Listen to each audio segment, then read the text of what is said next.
PFF's 24% crash versus FBND's 13% drop reveals which fund protects your income when markets turn ugly.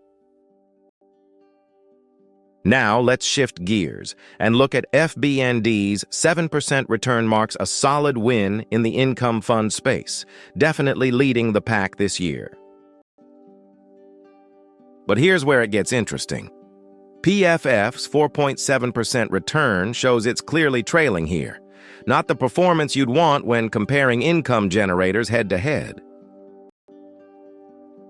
In plain English, here's the year-over-year race. FBND crossed the finish line first. Think of it like race cars, same track, but one's got better acceleration while the other's cruising at a steadier pace. PFF crushed it with 23% returns over 3 years. That's the kind of steady income performance you can't ignore. Here's where the story takes a turn. FBND's 17% 3-year return lagged behind, but keep watching. The performance story changes when we look further back. Let's break this down further. PFF's 10% return over 5 years. That's exactly what preferred stock investors want: steady, reliable gains without the drama. But what about FBND's 5-year return of just 2.3% barely beats inflation? That's essentially treading water, not building real wealth. In plain English, here's how to think about long-term performance.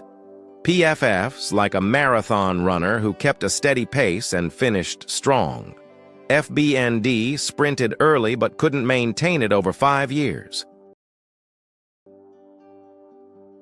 Let's dig into the details. FBND's 0.8 Sharpe ratio means you're getting better returns without taking on extra risk. That's a win investors actually care about. Here's where things get revealing. A Sharpe ratio of 0.1 means you took on serious risk but got almost nothing in return for it. Now let's put this in perspective. PFF's 0.4 Sharpe ratio over 3 years shows patience pays off. Its income strategy delivers better risk-adjusted returns with time. But wait, there's more to this story. FBND's 3-year Sharpe ratio sits at 0.3. Recent wins fade when you zoom out to the full market cycle. In plain English, the Sharpe ratio is your investment report card. It shows how much return you're getting for each unit of risk taken. FBND recently outperformed, while PFF holds the better long-term record. Let's take a closer look. FBND's 1.2 Sortino ratio shows it's delivering solid returns while keeping the scary downside moves in check. That's real downside protection. Now here's where it gets tricky. PFF's 0.2 Sortino ratio tells you one thing. When markets crashed, you took serious pain without getting much upside compensation. In plain English, the Sortino ratio is like a racing athlete. It only penalizes you for stumbling, not for keeping your stride. FBND had fewer stumbles relative to how far it advanced, making it a smoother performer.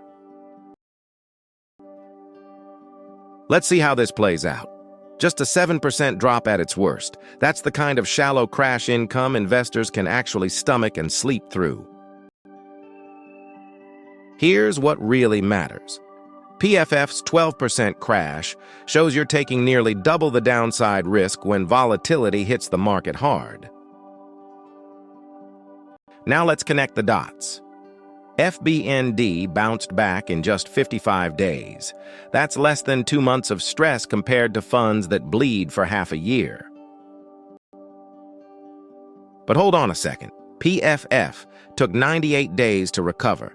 Those extra 43 days hurt when you're depending on that income for living expenses. All right, time to cast your vote. Who's winning this matchup? PFF, or FBND. In plain English, think of recovery like a car engine restarting after stalling. FBND fired back up in under 2 months, while PFF's engine took over 3 months to turn over. That's lost income you're never getting back. Now let's flip the script. A 24% crash in 1 year devastates anyone counting on steady income. That's the risk you can't ignore here. But there's a catch. FBND's 13% worst year loss hurts, sure, but it's survivable compared to PFF's catastrophic downside when markets turn ugly. In plain English, here's how bad it got during their worst years. FBND faced a tropical storm while PFF got slammed by a full hurricane. Both stung, but one left investors hurting way more. Now let's shift gears and look at PFF's delivering 6% yield right now. That's serious income in your pocket every year for patient investors seeking cash flow. But here's where it gets interesting.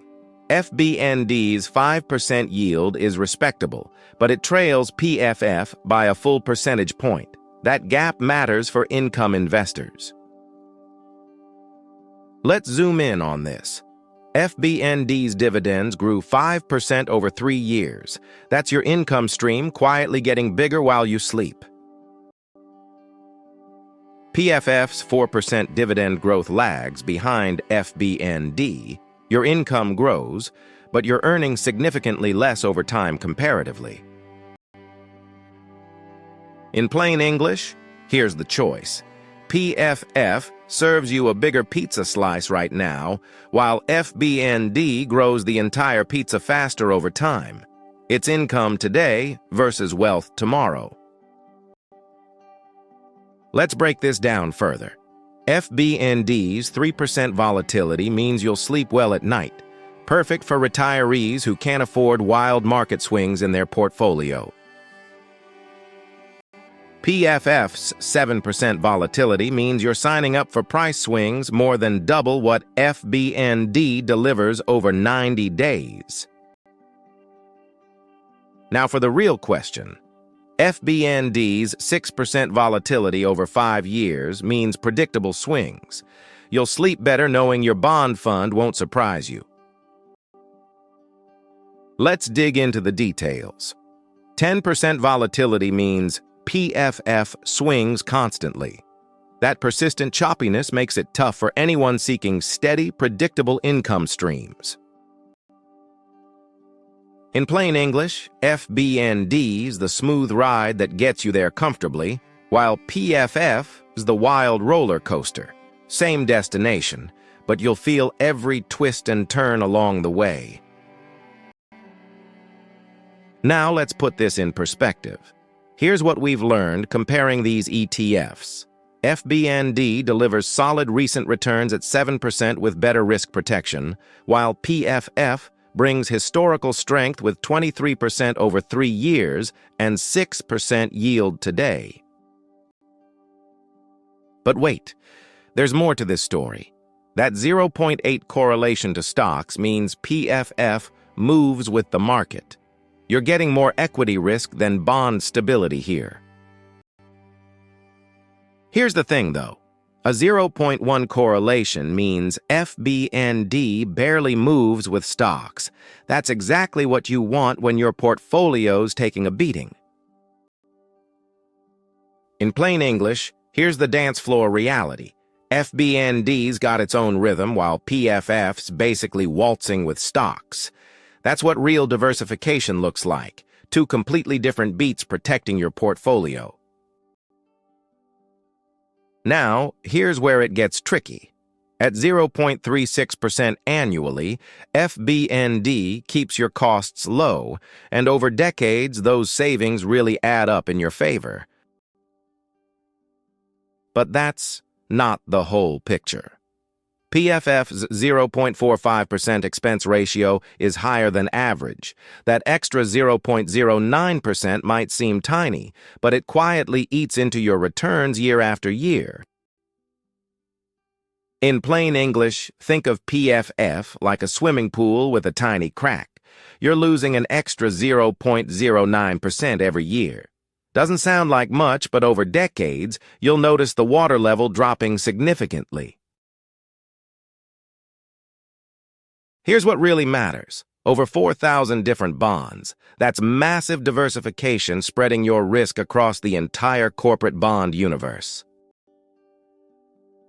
Now, let's connect the dots. PFF holds just 449 preferred stocks, still diversified but roughly 1/10 the spread you'd get with FBND's broader approach.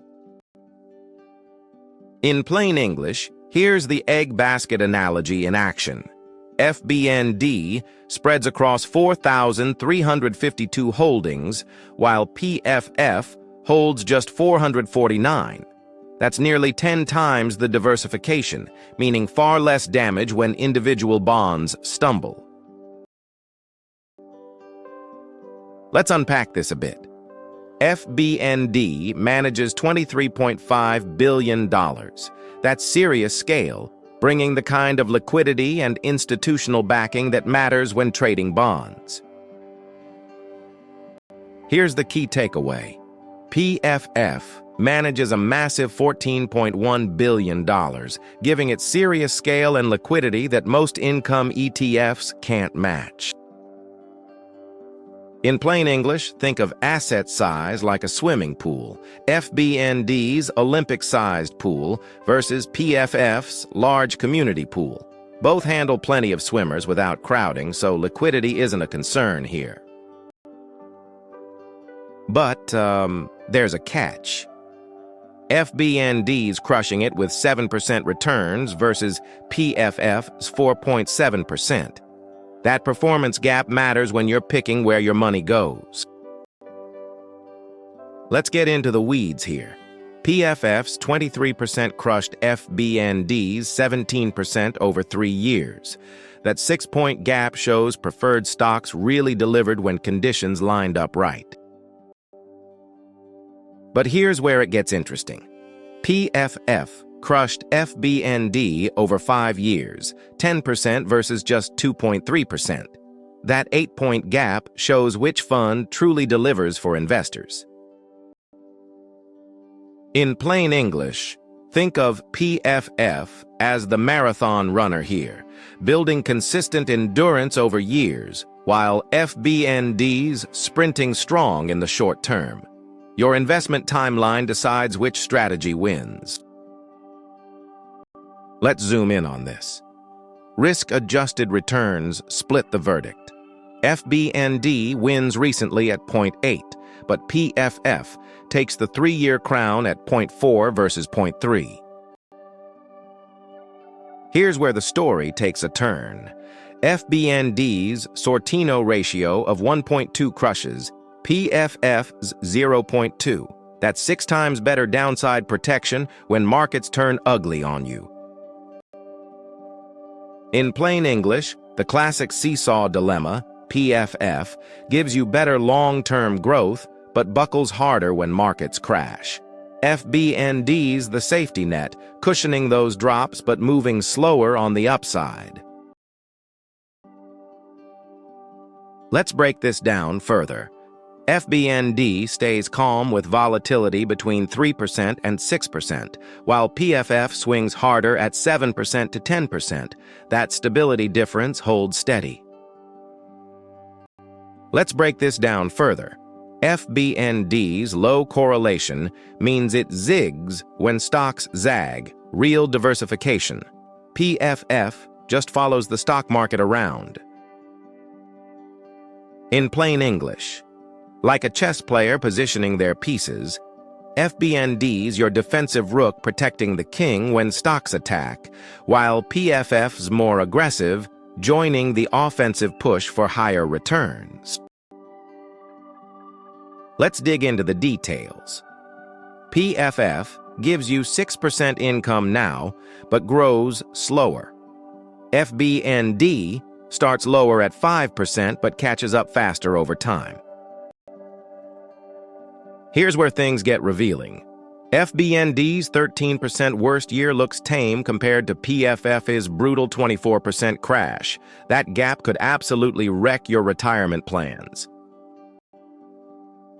In plain English, here's the real test. Can you sleep soundly when markets crash?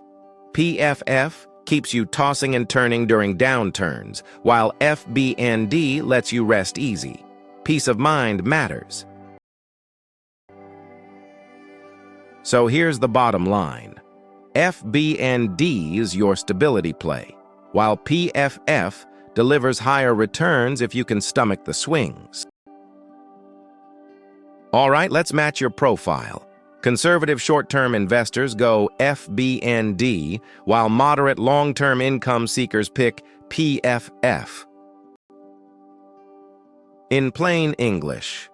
So here's your road trip decision. FBND's the steady highway with fewer surprises, while PFF takes the scenic route with bigger thrills and spills. Choose the journey that fits your timeline and risk tolerance. Now here's where it gets tricky. The legal stuff, do your homework, talk to pros, and invest smart, folks. That's a wrap. Hit subscribe for weekly ETF breakdowns that help you make smarter income investing decisions with real data.